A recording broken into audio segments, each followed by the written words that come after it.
There's a new wave of HIV/AIDS coming, and it's primarily targeting sexually active teenagers here in America and worldwide. We're going to refer to this new epidemic as TeenAIDS. AIDS is rapidly becoming the #1 cause of death among young people. By the year 2000, it's predicted that more and more young women will become infected with HIV, some of it being passed on to their babies.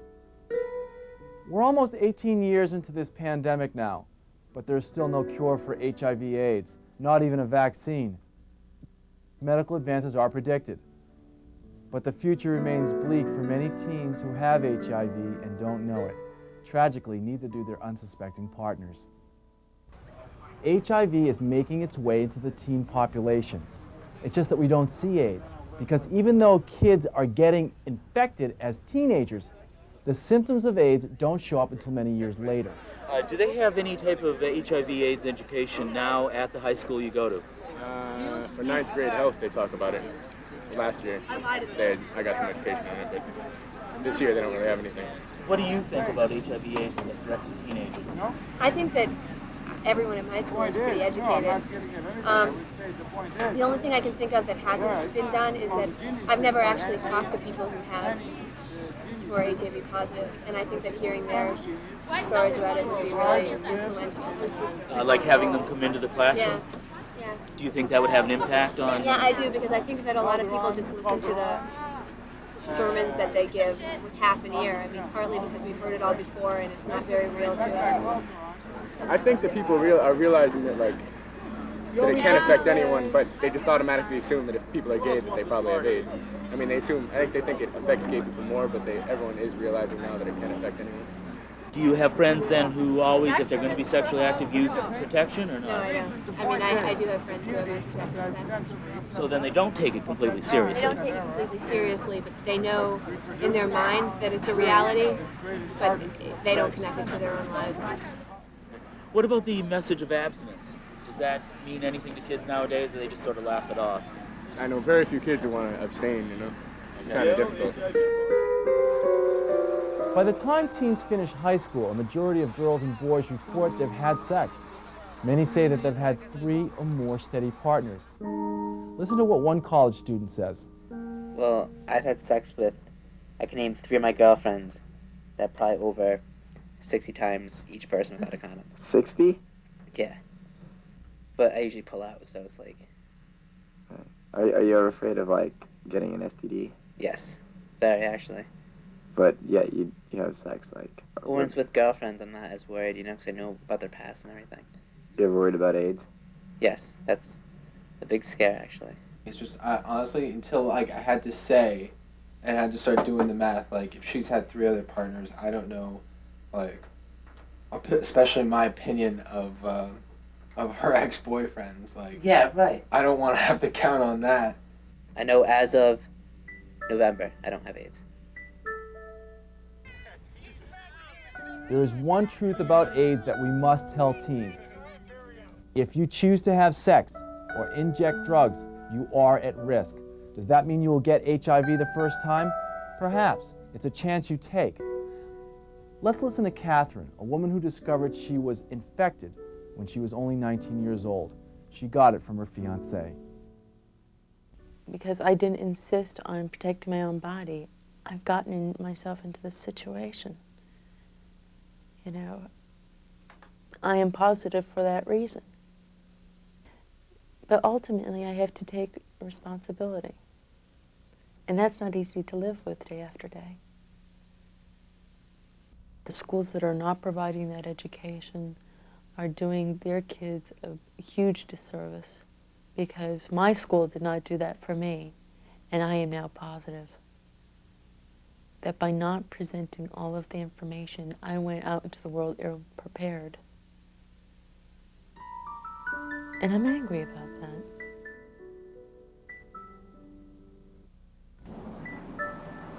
Many of our children will become infected with HIV during their high school years. Raphael found out that he had HIV/AIDS when he was just 18. What's up, so? Oh, shit. What's going on? How are you? Cool. What's up? Nothing much. So what's she up to? we think it's our responsibility as adults and parents to help get teens the facts. And that means giving them the medical facts in order for them to make the right choices. What does it do to you when you're young and you have so many friends that are dying? I guess it gives me this outlook of hopelessness sometimes. You know, like why even bother? Why get out of bed? It gets really hard for some parents to understand that their son or daughter is positive. Because, I mean, that's their son and daughter. I mean, just imagine if it was your son and daughter. What are your dreams? Well, what would you like to do? I want to find someone and get a house. I want a house. I want a house with 2-3 bedrooms and a living room and kitchen, a dining room, 1.5 bathrooms, a white picket fence, a 2.3 children in the yard, and a spotted dog named Spot. You know, and I mean, those are my dreams.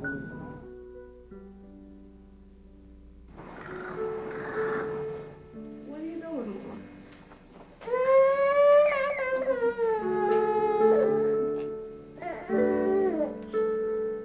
When did you find out? Well, I found out in '96 that I was positive. I was 19 years old. I'm dealing with it now, and that bothers me. And how am I feeling and explaining to my children that your mother died because somebody gave her something? You know, and that's my biggest fear, is what they're going to think about me after I'm gone. When you talk to young teenagers, they think it's a joke. I've noticed a lot of them laugh when we stand there and talk to them, or they get up and leave. Young adults and adolescents should tell other kids. They don't listen to adults, because I know I did. We're talking about teenagers, kids 12 and up. They may try to sound and act like adults, but you know something? They're still kids.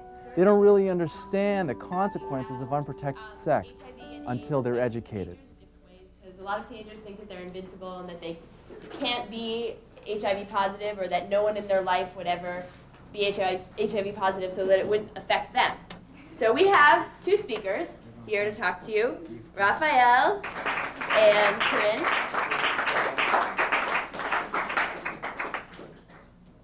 When I was in the hospital, the doctor came up to me and said, "Do you want to get tested for HIV?" And I said, "Sure."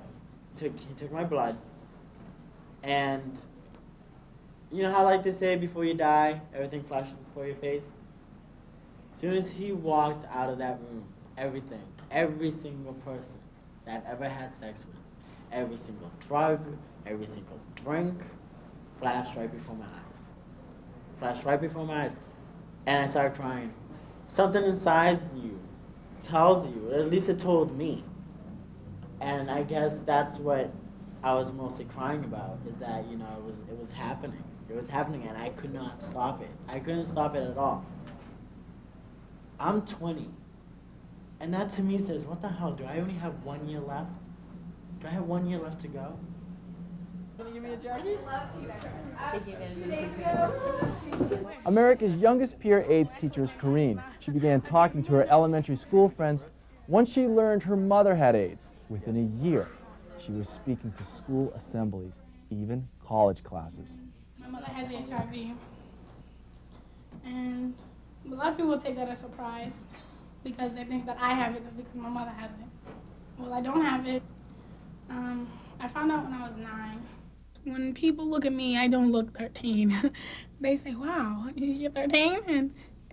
And then when I tell them I have a job and I do education, people, "Wow, look what you know, some new person coming in at school. We've never seen somebody so young do so much." I have a lot of friends who are engaging in sex, so they see, well, since I'm not getting the love at home, maybe I can get it with this older man. Like when I meet someone new, the first thing I'll come up, well, "Hi, my name is Corinne and I'm an AIDS speaker, an educator." I just, you know, but if someone was to have a problem, like a while ago, my friend had a problem. She wasn't sure if, like a friend, so forth, had HIV, and she was scared because she had kissed him. And it was, when I gave her the information, like, you know, that's a very low risk, she was very appreciative. She said, "Thank you. You know, I'm glad someone young like you knows about this, because if I would never go to an adult. Dr. John Chittick has created the TeenAIDS Peer Corps, and the Foundation's mission is to wake teens up to the dangers around them, not to scare them, but to empower them, to help them understand the medical facts. And once they're educated about AIDS, then they can tell their friends.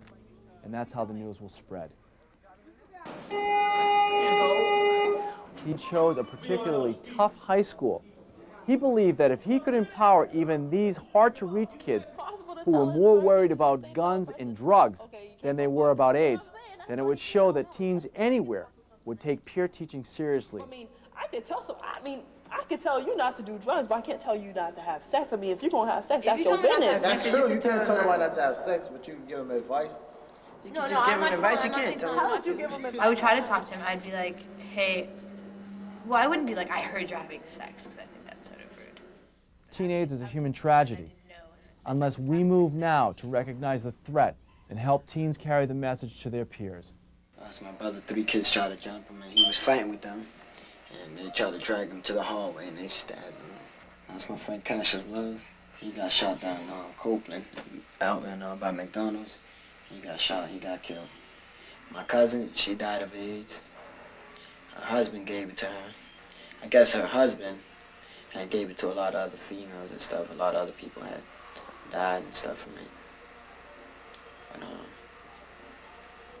my girlfriend's mom, she died of AIDS. I don't want to see none of my friends, or anybody, dying of this disease. I'm trying to help out as many people as I can, give them my experience about AIDS and stuff, let them know about it, let them know about this disease in our community. The mission of this foundation is to train young people to be members of Peer Corps. I've known many people with AIDS. The closest person I've known was a cousin of mine, and his mother had AIDS and HIV, which passed away about a year and a half ago, excuse me. And me and him has been close ever since her death, because it touched him so. And he thinks it's very cool that I have decided to do something to try to talk about AIDS with younger people, hopefully to not only educate, but to save somebody else's life. TeenAIDS Peer Corps is devoted to promoting low-cost training techniques like a teen-produced comic book. This is like about talking about this girl. The foundation believes that the most effective prevention is AIDS education. Wow. Okay, and then maybe you can explain that part about we yell stop, I sit down, he doesn't. Okay, go. Ready? TeenAIDS Peer Corps uses role-playing as a teaching tool. Stop. Stop. Out. This kind of theater allows kids to put themselves into someone else's shoes and walk a mile. What's the chances of him getting AIDS? What's the From a chance? freshman. Oh, a condom, it's good that you're gonna use it, but it's not 100% sure. The best way to prevent HIV or teen pregnancy is not have sex. But I'm not gonna tell you not to do that. You do whatever you want. It's your own decision. I just want to look out for you. All right, man. I'll keep that in mind. All Check it right. out. Good game. All right, shout out. For many teens, it's an eye-opening experience. We have 3 minutes. Say hello to everyone. I liked it. I thought the play was really good. I thought it was informative because, it's real life situations. Because that usually happens after we win a basketball game. They all go out and party and people do stupid things. And I like the comic strip too because that happens a lot. I've heard about it and I've seen it too. So I thought it was really informative. TeenAIDS Peer Corps currently runs the world's largest internet site devoted entirely to teen AIDS issues.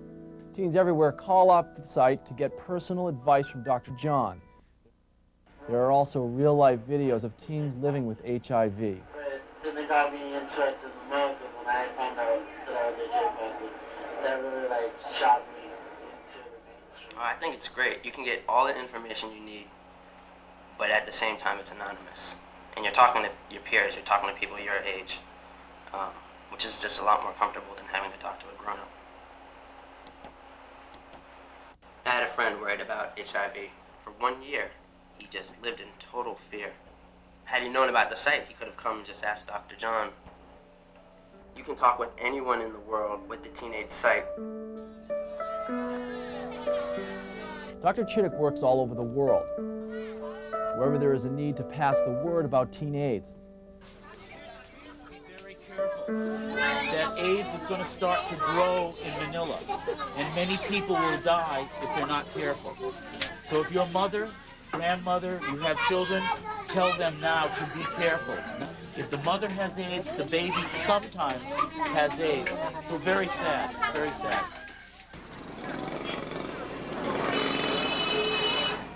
In Southeast Asia, where HIV is already rampant among youth, he is known as Dr. John.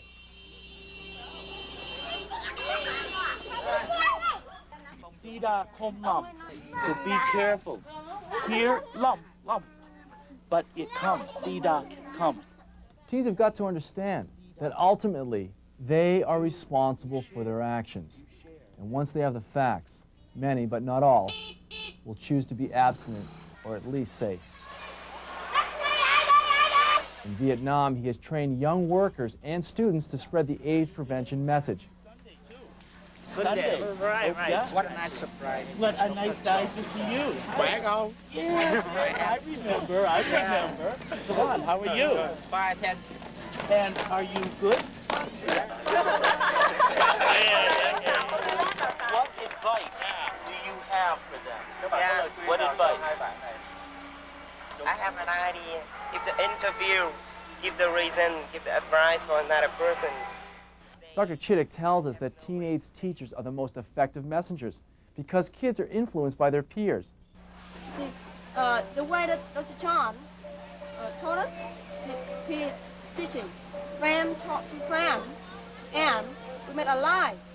Yeah, this one taught to another, and maybe this one taught to a group, and that group we talk to their friends. So I think that way is a good way, and we can use it for our jobs. In the Caribbean, HIV is spreading fast among young, unsuspecting sex partners, and Dr. Chittick walks through the poorest barrios to reach teens most at risk. His work on the streets makes the news in the Dominican Republic. El Dr. John Chittick es un experto. I am doing much of my research on teenagers coming from Puerto Rico, from Dominican Republic, from Central America to the United States. The #1 cause of death for all Latina women in the United States is AIDS, over the age of 18. Dr. Chittick has spoken at the recent International AIDS Conference. He has lectured at Harvard to doctors and public health officials about TeenAIDS, yet he prefers to spend the bulk of his time talking with teens and learning what prevention messages are most effective. At the risk of sounding dramatic, time is running out if we want to stop TeenAIDS. Experts are predicting that younger and younger groups of people are sure to be infected if the current trends hold. When someone tells you that teenagers don't get AIDS, you tell them that HIV is a human virus. And remember this, it's not who you are, but it's what you do that determines if a person gets infected. I'm proud to wear this hat, you know? I'm a regular teenager.